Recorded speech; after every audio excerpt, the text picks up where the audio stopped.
പൊരിഞ്ഞു പോയി കൈസ്. അമ്മാതിരി വെയിലായിരുന്നു പുറത്തിറങ്ങിയത് മാത്രമേ എനിക്ക് ഓർമ്മയുണ്ടായിരുന്നുള്ളൂ. ഓടി വീട്ടിൽ കയറി തണുത്ത വെള്ളം കുടിക്കാനായിട്ട് ഫ്രിഡ്ജ് തുറന്നപ്പോഴാണ് ഞാൻ ഒരു കാര്യം മനസ്സിലാക്കിയത്. എൻ്റെ മുഖം മൊത്തം ടാൻ അടിച്ചിരിക്കുകയാണ്.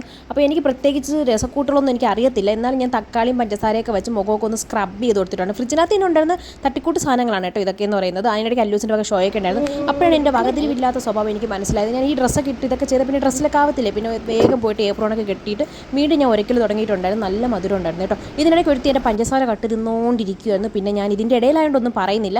അങ്ങനെ ഞാൻ മുഖമൊക്കെ ഒന്ന് തുടച്ചതിന് ശേഷം വീണ്ടും ഞാൻ തൈരും തേനും കൂടി മിക്സ് ചെയ്തിട്ട് ഇത് മുഖത്ത് പുരട്ടുവാണ് കേട്ടോ. വേറെ ഒന്നുമില്ല, മഞ്ഞപ്പൊടി ഒന്നുമില്ല, എൻ്റെ കടലമാവൊന്നുമില്ല. എൻ്റെ മോന്നല്ലോ, ഞാൻ എന്നെ തന്നെ പറ്റിക്കുന്ന എനിക്ക് ഒരു കുഴപ്പമില്ല. പുഴ നീന്തി കിടന്ന് സുഖം എന്നൊക്കെ പറഞ്ഞ് കേട്ടിട്ടുണ്ടോ? അതാണ് ഈ തണുത്ത തൈരിൻ്റെ മുഖത്തിട്ട് എന്തൊരു ആശ്വാസമായിരുന്നു എന്നറിയാമോ. അതിന് ഞാൻ കുറച്ചെടുത്ത് അല്ലൂസിന് ഇട്ട് കൊടുത്തിട്ടുണ്ടായിരുന്നു. കാരണം അവൾക്ക് ഇത് കണ്ടപ്പോൾ അവൾക്ക് വേണമെന്ന് പറഞ്ഞിട്ടുണ്ടായിരുന്നു.